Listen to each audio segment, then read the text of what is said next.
येनाक्षरसमाम्नायमधिगम्य महेश्वरात् कृत्स्नं व्याकरणं प्रोक्तं तस्मै पाणिनये नमः। वाक्यकारं वररुचिं भाष्यकारं पतञ्जलिं पाणिनिं सूत्रकारं च प्रणतोऽस्मि मुनित्रयं नमस्कृत्य तदुक्तिः परिभाव्य च वैयाकरणसिद्धान्तकौमुदीयं विरच्यते।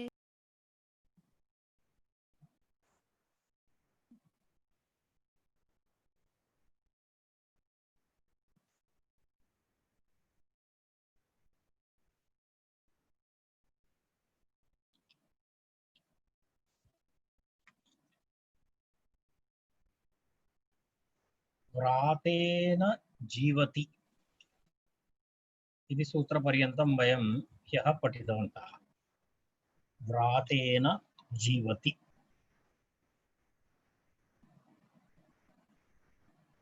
तत्र व्रातेन जीवति इति 182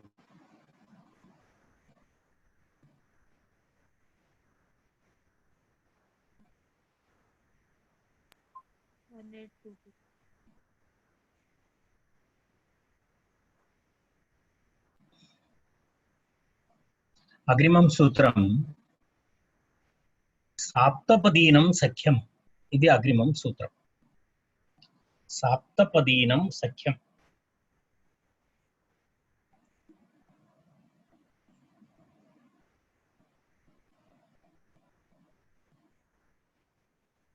तत्र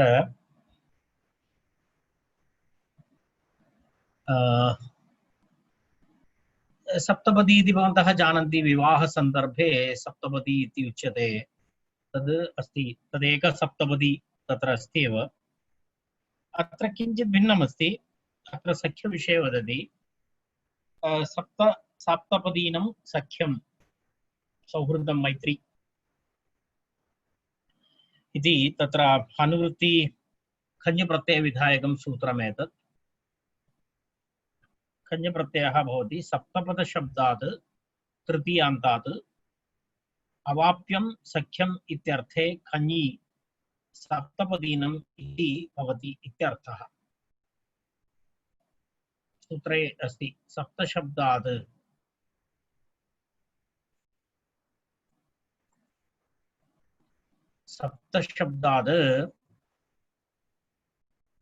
तृतीयान्तात् अवाप्यं सख्यम् इत्यर्थे खञि सप्तपदीनं भवति इति। सप्तभिः पदैः इति पदविक्षेपैः इत्यर्थः। शब्द निष्पादनं क्रियते वस्तुतः सप्तपदीनम् इति। सप्तपदीनं सख्यम् इत्यर्थे तृतीयान्त सप्तपद शब्दात् मित्रता सख्यम् इत्यर्थे खञ् प्रत्ययान्त सप्तपदीनम् इति शब्दः निपात्यते। कारणम् अयं किमर्थम् इत्युक्ते शास्त्रीय संप्रदायानुसारं सप्तपदी इति क्रिया भवति विवाह संबंधे। तत्रापि मित्रभावः अस्ति। एवमेव अत्रापि सप्तपदैः सप्तशब्दैः इत्यर्थः। पदानि इति शब्दाः। सप्तशब्दैः मित्रतां प्राप्नोति इत्यर्थः। अर्थात् किञ्चित् कालस्य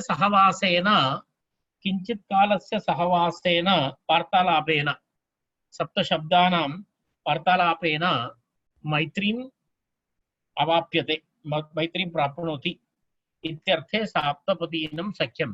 तयोः सख्यं कीदृशं तर्हि सप्तपदीनं सख्यम् इत्यत्र अत्यन्तः हल्का। इदानीं परिचितः अल्पकालेन मैत्री जाता इत्यर्थे सप्तपदीनं सख्यम् इत्युच्यते। दीर्घकालीनं नास्ति। सप्तपदीनं सख्यम् इत्युक्ते अल्पकालिकं ह्रस्वकालिक मैत्री। इदानीमेव दृष्टम् अल्पकालस्य सहवासः सप्त अष्टशब्दानाम् उच्चारणं कृतं तन्मध्ये मैत्री जाता इति। तर्हि तादृशमस्ति तत्र तदेकमस्ति। तदेव सप्तभिः पदैः इति उक्तं। सप्तभिः पदैः इत्युक्ते पदविक्षेपैः इति। सप्तभिः पदैः अवाप्यम् इत्यर्थे सप्तभिः पदैः अवाप्यम् इत्यर्थे तत्र सप्तपदीनम् इति शब्दः निष्पन्नः। तावदेव। अग्रिमं सूत्रं हयङ्गवीनं संज्ञायाम् इति अग्रिमं सूत्रम्। हयङ्गवीनं संज्ञायाम्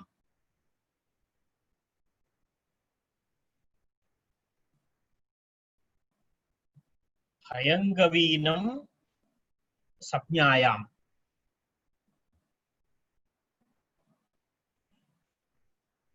निपातयति। अत्रापि निपातनमस्ति।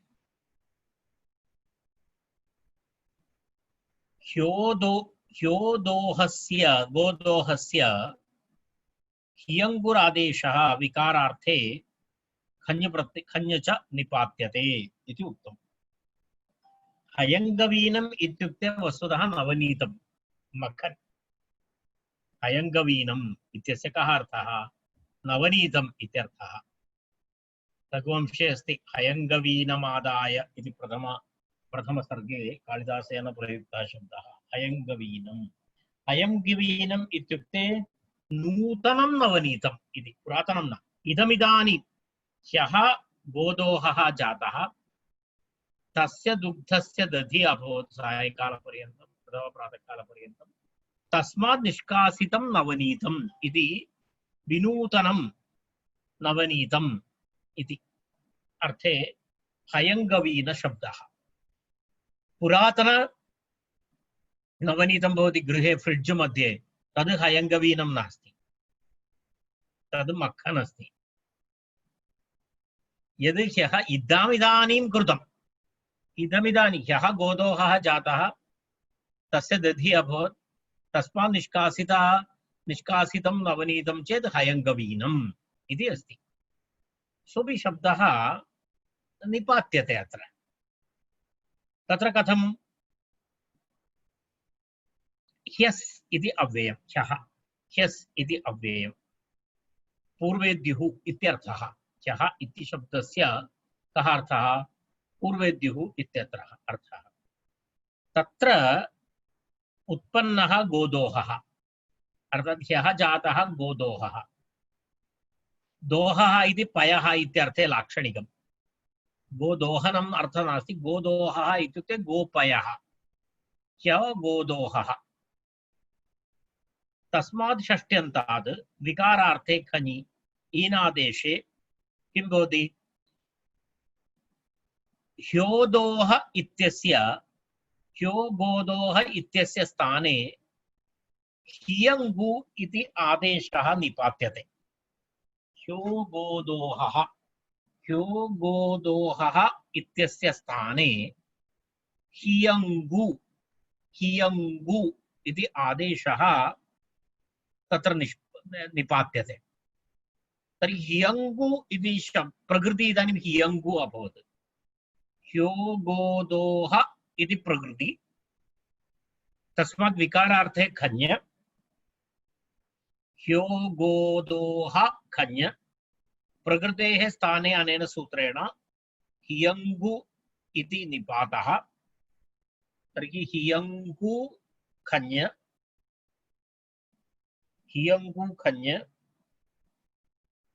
खञ् ईन आदेशः। हियङ्गु इत्यस्य उकारस्य ओर्गुणः इति गुणः। हियङ्गो ईन आदिवृद्धि हि है भवति, हयङ्गवीन इति भवति। हयङ्गवीन इति हियङ्गु इति आदेशः निपातितः। दुह्यत इति दोहः क्षीरम् इत्यर्थः। दोहशब्दस्य क्षीरम् इत्यर्थः। तर्हि ह्योगोदोहः इत्युक्ते ह्यस्तनदुग्धम् इत्यर्थः। ह्योगोदोहः ह्योगोदोहस्य विकारः हयङ्गवीनम् नवनीतम् इत्यर्थः।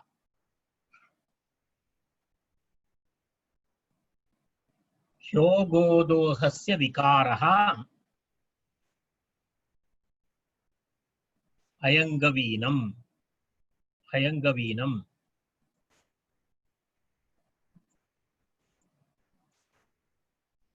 अयंगवीनम इत्यर्थः।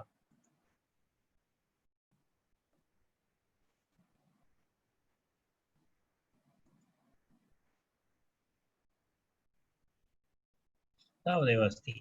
ह्यः गोदोहस्य विकारः। ह्यः गोदोः तर्हि गोदोः शब्दस्य क्षीरम् इत्यर्थः। गोः क्षीरम् इत्यर्थः स्वीकरणीयः। गोः दुग्धम् इत्यर्थः स्वीकरणीयः। तर्हि तस्मात् निर्मितं तस्मात् कृतं तस्य विकारः अयंगवीनम् इत्यर्थः।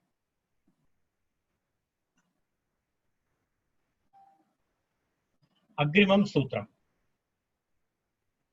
तस्य पाकमूले पील्वादि कर्णादिभ्यः कुणब्जाहचौ इति। तत्र विशिष्टं विचित्रं प्रत्ययद्वयम्। एकः प्रत्ययः कुणप्, अपरः प्रत्ययः जाहच् इति प्रत्ययद्वयम्। कुणप् प्रत्ययः जाहच् प्रत्ययः।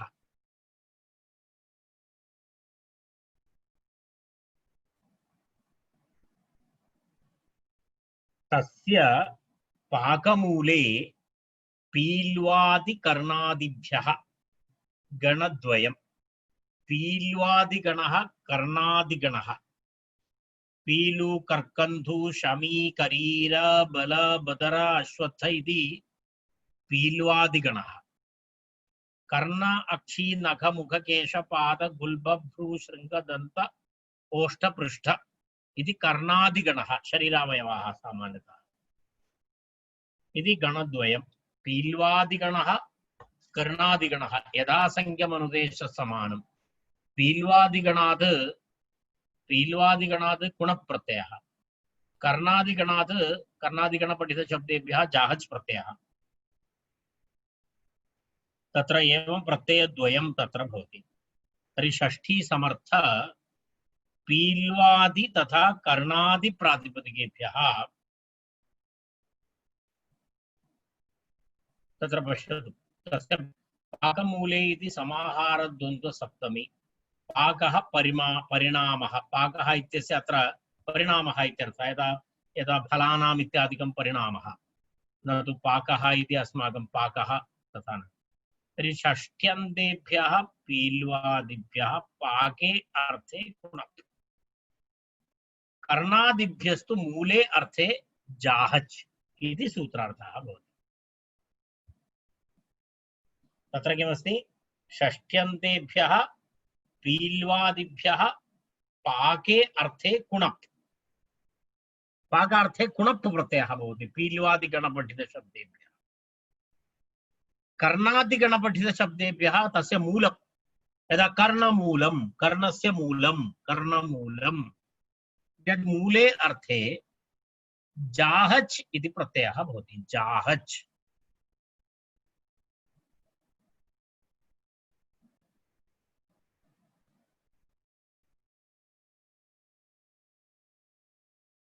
एवमस्ति।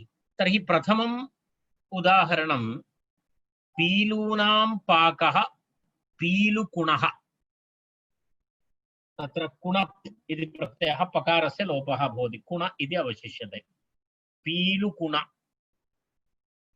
पीलुकुण पीलूनां पाकः। यदा तस्य पक्न पीलु इति तत्र कश्चन वृक्षविशेषः, तस्य फलं, तस्य परिणामः, तस्मिन् अर्थे पीलु शब्दात् कुणप्। पीलु शब्दात् कुणप् इति भवति।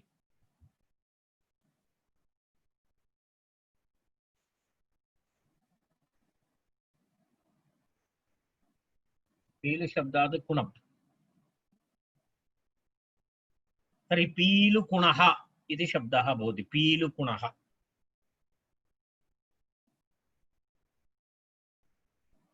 तदनन्तरम् अग्रिमः शब्दः अस्ति जाहच्।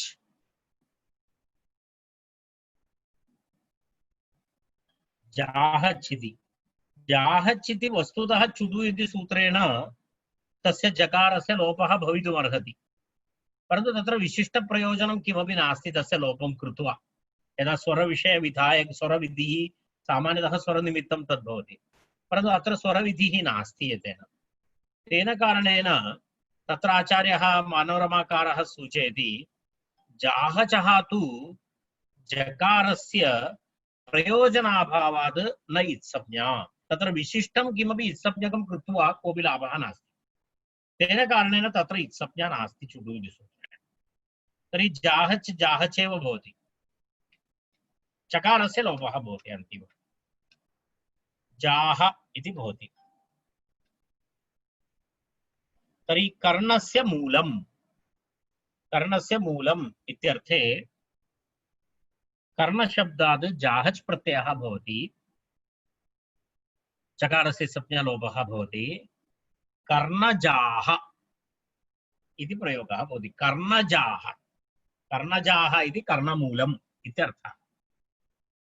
कुत्रचित् प्रदेशे प्रयोगः स्यादेव इति वयं तथा चिन्तयामः। तावदेव अस्ति। तत्र जाहजस्तु जकारस्य प्रयोजनाभावात् न इत्संज्ञा इति उक्तम्। अस्मिन् प्रकरणे अग्रिमं सूत्रं पक्षातिः इति अग्रिमं सूत्रं। पक्षात् तिः इति पदच्छेदः। पक्षात् तिः, पक्षात् तिथि, पक्षशब्दात् षष्ट्यन्तात् मूले अर्थे ति प्रत्ययः स्यात्।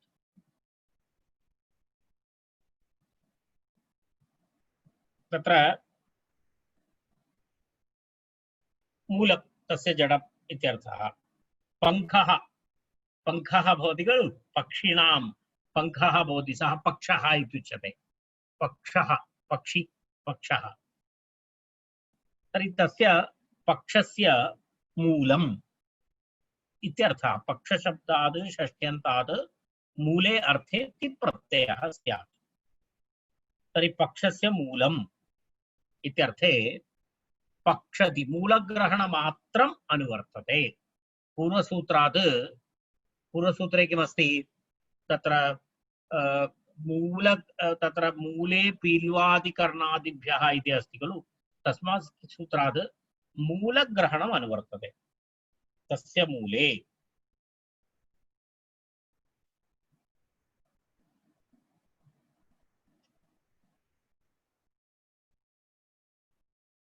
पक्षशब्दः द्विधा प्रयुज्यते। एकः तु मासार्थः पक्षः, पाक्षिकम् इति वयं वदामः, मासार्थः। अपरः तु पक्षि अवयवः, पक्षिणः अवयवः। उभयत्रापि भवति। तयोर्मूले पक्षतिः इति अस्ति। तर्हि तत्र पक्षशब्देपि तस्य मूलं, तस्य आरम्भदिवसः वा यदा तथा अर्थः स्वीकरणीयः भवति। पक्ष इति मासार्धः इत्यर्थे। पक्ष्यवयवः इति तु स्पष्टं। पक्षस्य मूलं, पक्षशब्दात् किं भवति, कः प्रत्ययः भवति? पक्षशब्दात् मूले अर्थे ति प्रत्ययः भवति। तर्हि पक्षति, पक्षति इति शब्दः सुप्रत्ययरुक्ते विसर्गे पक्षतिः इति प्रयोगः।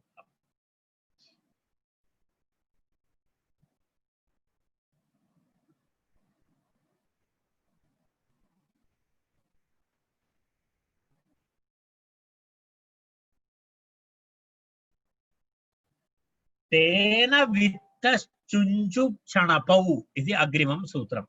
प्रत्ययद्वयं। चुञ्चुप् इति प्रत्ययः, चणप् इति प्रत्ययः। प्रत्ययद्वयमस्ति अत्र। विचित्रप्रत्ययाः भवन्ति अग्रे।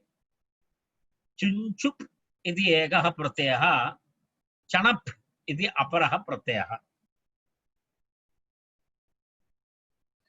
तत्र चुञ्चुप् चणप्, तत्र पक्षद्वयं। तस्य पूर्वं चुञ्चुप् इति प्रत्ययस्य पूर्वम् एक यकारः अपि अस्ति। तर्हि यचुञ्चुप् यचणपौ इति वस्तुतः प्रत्ययौ तत्र यकारः प्रत्ययोः आदौ लुप्तनिर्दिष्टः इति महाभाष्यम्। महाभाष्यकारः तथा सूच्यते, यकारादि चुञ्चुप् चणपौ इति अस्ति। परन्तु एतद् तेन कारणेन तत्र चुञ्चुप् इति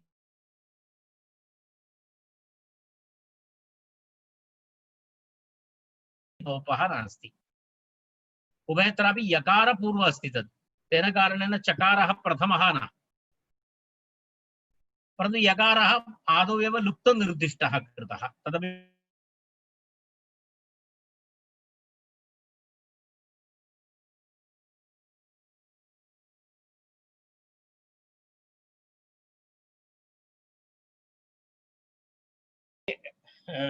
तत्र नेट् समस्या केनापि प्रकारेण एकवारं ब्रेक् तु भवत्येव, अस्माकं भाग्ये तदेव अस्ति। तेन तर्हि यकारः प्रथमः, तस्य लोपं कृत्वा एव प्रयोगः कृतः। तर्हि यकारः प्रत्ययोः आदौ लुप्तनिर्दिष्टः, तेन चकारस्य न इत्संज्ञा, कारण चकारः पुनः प्रथमः नास्ति, तेन कारणेन प्रत्ययाद्यौ इति तद् न चलति। प्रत्ययाद्यौ चवर्ग टवर्गौ अस्ति खलु, अत्र प्रत्ययाद्यौ न चकारः, पूर्वं यकारः अस्ति, तस्य लोपः विजातः, लुप्तयकारः प्रयुक्तः इति एकः पक्षः। तत्र अपरः पक्षः अपि अस्ति। वस्तुतः चुटु इति सूत्रं षप्रत्ययस्य इति सूत्रद्वयं, तत्र उभयोरपि एतयोः विषये अनित्यता अस्ति इति एकः पक्षः अस्ति। किमर्थं तस्य तर्हि तत् कथं प्राप्नोति इति तस्य ज्ञापकमस्ति। आचार्यः चुटु इति भिन्नं सूत्रम् उक्तवान्, शप्रत्ययस्य इति भिन्नं सूत्रम् उक्तवान्। वस्तुतः एवमपि कर्तुं शक्यमासीत्। कथं? चुटुषाः प्रत्ययस्य इति एकसूत्रेण कार्यं भवति स्म। चु टु षाः प्रत्ययस्य इति एकसूत्रेण कार्यं भवति स्म। तर्हि सूत्रद्वयस्य का आवश्यकता? चुटु ष प्रत्ययस्य इति सूत्रद्वयस्य आवश्यकता का इति प्रश्नः। तर्हि तेन कारणेन किमस्ति, तत्र एवं सूत्रद्वयम् आचार्यः कृतवान्। चुटु इति भिन्नं, शप्रत्ययस्य इति भिन्नं, एकसूत्रं कर्तुं शक्यमासीत्। एकसूत्रं नाम चुटुषाः प्रत्ययस्य इति पर्याप्तं, चवर्ग टवर्ग ष। तथा आचार्यः न कृतवान् इति तत् ज्ञापकं। चुटु इति सूत्रम् अनित्यमस्ति, कुत्रचित् प्रवर्तते कुत्रचित् नास्ति इति काचित् एक व्याख्या कुत्र अस्ति? कुत्रचित् व्याख्या अस्ति चुटु इति। भाष्यकारः एतत् न अङ्गीकरोति, भाष्यकारस्य भिन्नं मतं। भाष्यकारः चकारस्य लोपः एतेन कारणेन न इति न, भाष्यकारमतं भिन्नं।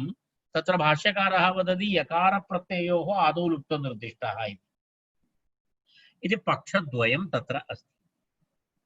एनिवे, विषयः एकः, चकारस्य लुक्लोपः न भवति, इत्संज्ञालोपः नास्ति इति तस्य आशयः। तर्हि उभयदापि स्वीकर्तुं शक्यते। एकं तु चुडु इति सूत्रस्य अनित्यतां स्वीकृत्य, अन्यथा तु यदा वयं यकारपूर्वकम् इति कृत्वा, इति उभयदापि कर्तुं शक्यते। अस्तु, तर्हि वित्तः इति शब्दः अस्ति। तत्र विद्यया वित्तः, विद्याचुञ्चुः इति प्रयोगः। तत्र कथमस्ति? तृतीयान्त समर्थशब्दात् प्रतीतः ज्ञातः इति। वित्तः इत्युक्ते ज्ञातः, प्रतीतः इत्यर्थे चुञ्चुप् चणप् इति प्रत्ययद्वयं भवति।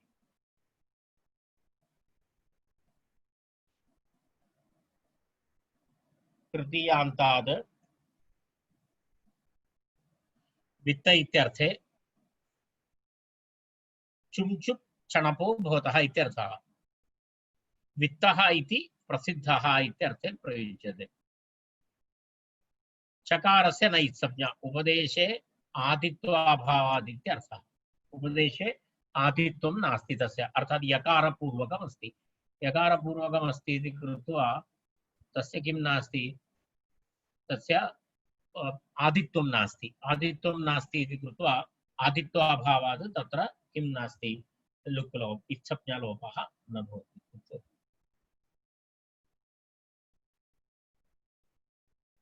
तावदेव तस्मिन् विषये वक्तव्यमस्ति तर्हि विद्याचुञ्चुः इति उदाहरणं किमपि नास्ति विद्याशब्दः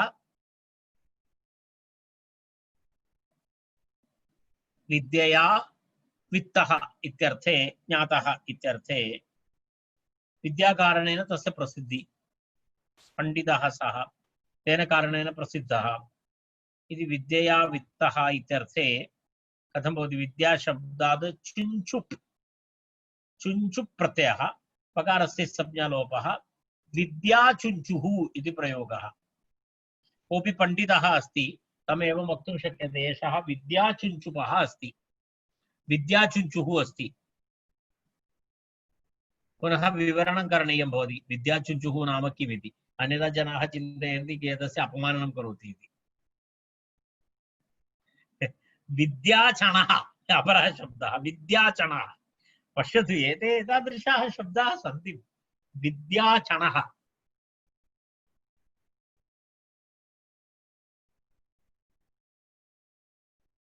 चणप् प्रत्ययान्तः शब्दः चणप् विद्याचणः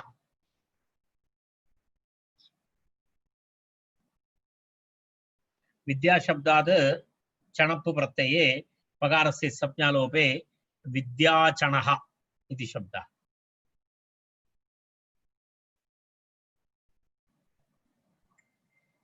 अग्रिमं सूत्रं विनञ्भ्यां नानाञौ न सः इति अग्रिमं सूत्रम् विनञ्भ्यां नानाञौ न सः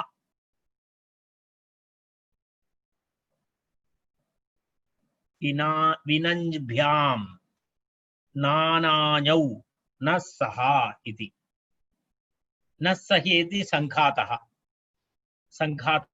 न सहेति संघातः कथं संघातार्थे असह न सह इति न सह इति संघातः पृथक्त्वं सूचयति सह इत्युक्ते मिलित्वा इत्यर्थः न सह इत्युक्ते पृथक् इत्यर्थः तर्हि न सह इति पृथक्त्वं दर्शयति असहार्थे पृथक् भावे वर्तमानाभ्यां के शब्दाः वि तथा न एतेभ्यः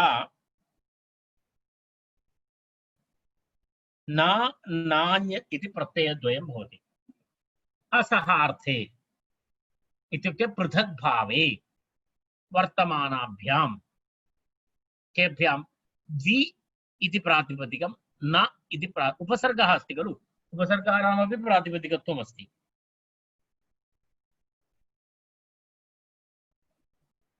तर्हि के शब्दाः प्रकृतिवाची वि तथा नञ् वि नञ् तेभ्यः ताभ्यां यथासङ्ख्यम् अनुदेशः समानं वि इत्यस्मात् न इत्यस्मात् नान्य इति प्रत्ययद्वयं भवति यथासङ्ख्यं न सः इति शब्दसङ्घातः तस्य अर्थः पृथक्त्वम् पृथग्भाव अर्थे वि तथा नञ् इति प्रातिपदिकाभ्यां किं भवति वि इत्यस्मात् न इति प्रत्ययः न इत्यस्मात् नञ् इति प्रत्ययः नान्य इति प्रत्ययः एवं प्रत्ययद्वयं विधीयते अत्र नानाञौ इति न इति प्रत्ययः नान्य इति प्रत्ययः वि इत्यस्मात् न इति प्रत्ययः नञ् इत्यस्मात् नान्य इति प्रत्ययः इति एवमेव रूप पश्यतु विना नाना इति शब्दः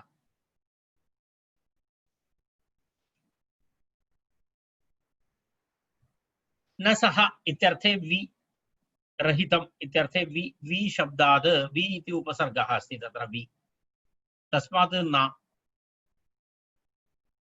तर्हि विना इति भवति विना इति शब्दः भवति वि प्लस् न प्रत्ययः विना विना इति असहार्थं दर्शयति खलु विना इति असहार्थमेव दर्शयति पृथक्त्वं दर्शयति विना तेन विना जलेन विना इति पृथक्त्वं दर्शयति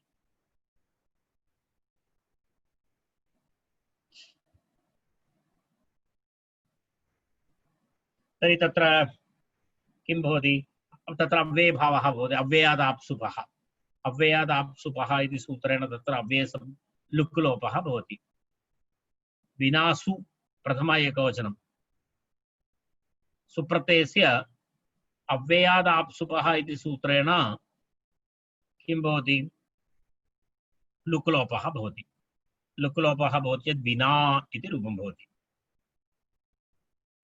एवमेवं नाना इति शब्दः नञ् पृथक् इत्यर्थे नञ् नकारः न प्लस् ना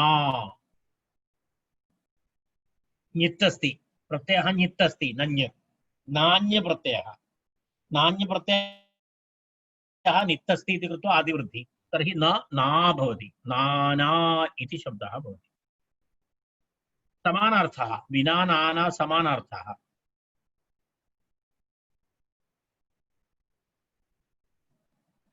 सुप्रत्ययः सुप्रत्ययस्य लुक् लोपे नाना इति शब्दः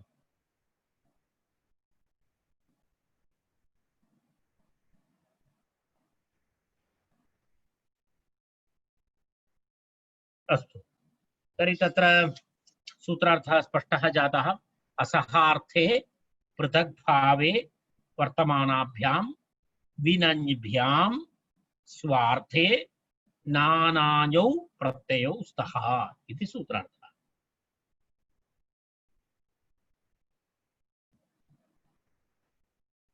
विनञ् असहार्थे पृथक् भावे वर्तमानाभ्यां विनञ्भ्यां स्वार्थे नानायौ प्रत्ययौ स्तः इति सूत्रार्थः विस्तृतः सूत्रार्थः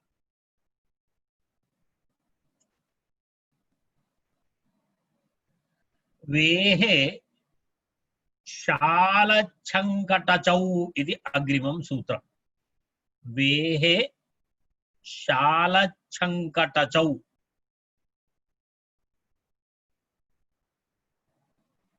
शालच्छङ्कटचौ इति अस्ति वेः शालच्छङ्कटचौ इति द्विपदं सूत्रम् प्रत्ययद्वयं शालच् शङ्कटच् इति प्रत्ययद्वयं शालच् शङ्कटच् भवन्तः जानन्ति एते सर्वे शब्दाः विशालं विस्तृतम् इत्यर्थे विशालम् एतेषां शब्दानां निष्पत्तिः भवति वेः क्रियाविशिष्ट साधनवाचकात् स्वार्थे इति तत्र उक्तमस्ति क्रियाविशिष्टकारकवाचकात् स्वार्थे शालच् शङ्कटच् प्रत्ययौ स्तः इति यावत् इति सूत्रार्थः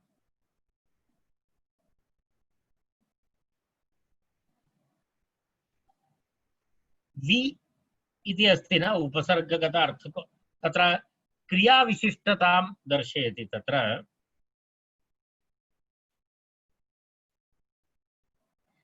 क्रियाविशेषत्वं दर्शयित्वा यदा क्रियाविशिष्ट साधनवाचकात् तत्र क्रियायाः विशेषणरूपेण भवति क्रियाविशिष्ट साधनवाचकात् वि इत्यस्मात् किं भवति क्रियाविशिष्ट कारकवाचक साधनवाचक इत्युक्ते कारकवाचक वि उपसर्ग प्रातिपदिक वि इति उपसर्ग रूप प्रातिपदिकमस्ति वि उपसर्ग प्रातिपदिकात् स्वार्थे शालच् अनन्तरं शङ्कटच् इति प्रत्ययद्वयं भवति उपसर्गगत अर्थं स्वीकरोति। अत्र वि इत्यस्य प्रातिपदिकस्य उपसर्गगतम् अर्थं स्वीकृत्य तत्र अर्थवदधातुरप्रत्यय प्रातिपदिकमिति प्रत्ययः भवति। प्रातिपदिकसंज्ञा भवति, प्रत्ययः भवति। तत्र क्रियाविशिष्टत्वं कथं भवति? सर्वदा उपसर्गाणां क्रियाविशेषकत्वम् अस्ति। उपसर्गाणां स्वभावः कः? उपसर्गाः क्रियाविशेषकाः सर्वदा। तेन कारणेन क्रियाविशिष्ट इति, क्रियाविशिष्टशब्दः उपसर्गः, क्रियाविशिष्ट साधनवाचकः, अर्थात् तस्य क्रियाविशिष्टत्वमपि अस्ति उपसर्गत्वात्, अनन्तरम् अर्थवत्वम् अस्ति इति कृत्वा प्रातिपदिकसंज्ञा अपि अस्ति। तदेव साधनवाचकत्वम् इति। क्रियाविशिष्ट साधनवाचकात् स्वार्थे इति उक्तम्। पश्यतु, तत्र वि इति विस्तृतम् इत्यर्थे वि इत्यस्मात्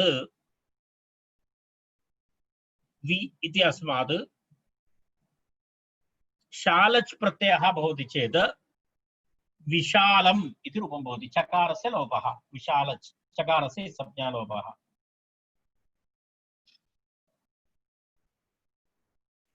विशालम् इति प्रयोगः भवति, शालच् प्रत्ययान्तः शब्दः। एवमेवं तस्मिन्नेव अर्थे वि इत्यस्मात् शङ्कटच् इति प्रत्ययः भवति चेत् विशङ्कटम् इति रूपं भवति। विशङ्कटम् इति रूपम्। विशङ्कटम् इत्युक्तेपि विस्तृतम् इत्येव अर्थः। विशङ्कटं नाम विस्तृतम् इति अर्थः। विशालं विशङ्कटम् इति शब्दद्वयं। कस्मिन् अर्थे? विस्तृतम् इत्यर्थे।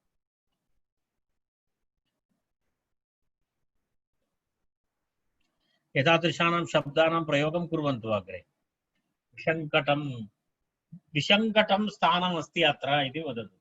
श्रुत्वा जनाः चिन्तयन्ति काचित् शङ्का अस्ति तत्र इति। विशङ्कटं स्थानं प्रयोगः नास्ति खलु। प्रयोगः नास्ति इति कृत्वा शब्दानां यदा काइन् वाल्यू इति वदति, करेन्सी वाल्यू, तद् न भवति। यदा प्रचलितः भवति, इदानीं 1000 रूप्यकाणां नोट् अस्ति, यदा भवतां गृहे 1000 रूप्यकाणां नोट् अस्ति चेत् तस्य वाल्यू नास्ति, कारणं तस्य विनियोगः नास्ति, न प्रचलति। एवमेवं शब्दानामपि यदि तस्य प्रचलनं नास्ति तर्हि तद् डेड् शब्दः इव भवति, मृतशब्दः भवति, तस्य प्रयोगः न भवति। तत् केवलं कर्गजे तिष्ठति, यदा तद् रूप्यकाणामिव।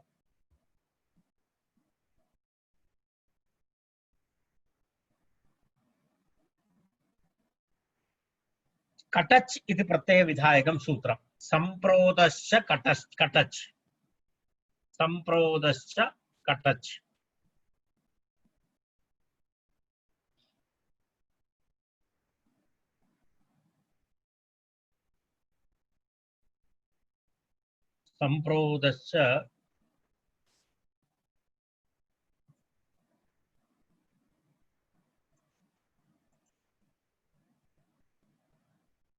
सम्प्रोदश्च कटच्। सम्प्रोदः इत्युक्ते एवमेव उपसर्गाः। के उपसर्गाः? तत्र केचन उपसर्गाः भवन्ति। के उपसर्गाः भवन्ति? सम् प्र उत् इति सम्प्रोदः इति। सम्प्रोदः च कटच्। तत्र किमस्ति? सम् प्र उत् एभ्यश्च क्रियाविशिष्ट साधनवाचिभ्यः स्वार्थे कटच् प्रत्ययः स्यात्।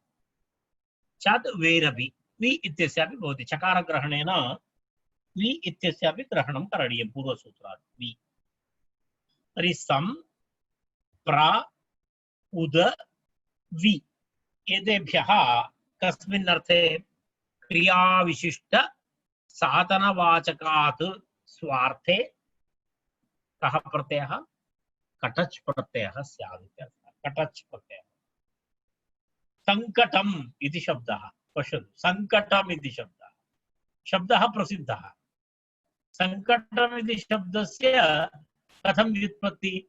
कटच् प्रत्ययान्तः शब्दः सः सम् इत्यस्मात् सम्प्रवृतश्च कटच् इति सूत्रेण कटच् प्रत्यये कट इति अवशिष्यते सङ्कटम् इति भवति रूपम्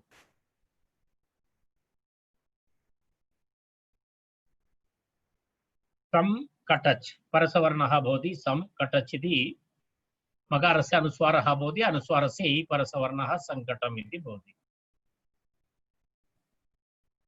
प्रकटम् इति शब्दः भवन्तः वदन्ति खलु प्रकटदिवसः यदा गजानन महाराज प्रकटदिवसः इति उच्यते तर्हि प्रकटशब्दः कथं तस्मात् कटच् प्रत्ययः प्रकटम् इति शब्दः भवति उद्भूतम् इत्यर्थे उत्कटम् इति शब्दः उत्कट इच्छा इत्यादि प्रयोगाः भवन्ति उत्कटम् उद्भूतम् इत्यर्थे विकृतं विचित्र इत्यर्थे विकटम् इति शब्दः भवति वि इत्यस्मात् कटच् भवति चेत् विकटम् इति शब्दः भवति विकटम् विकटम् इत्युक्ते विचित्रम् इत्यर्थः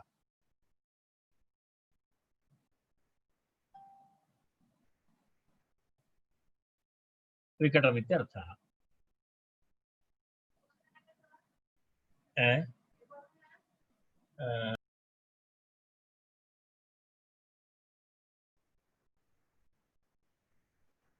अस्तु अहम् एवं पश्यामि इदानीं इदानीम् एतत् किञ्चित् तादृश अष्टवार्तिकानि सन्ति अत्र एषः अष्टवार्तिकानाम् इदानीं भवान् रेकार्ड् बन्धु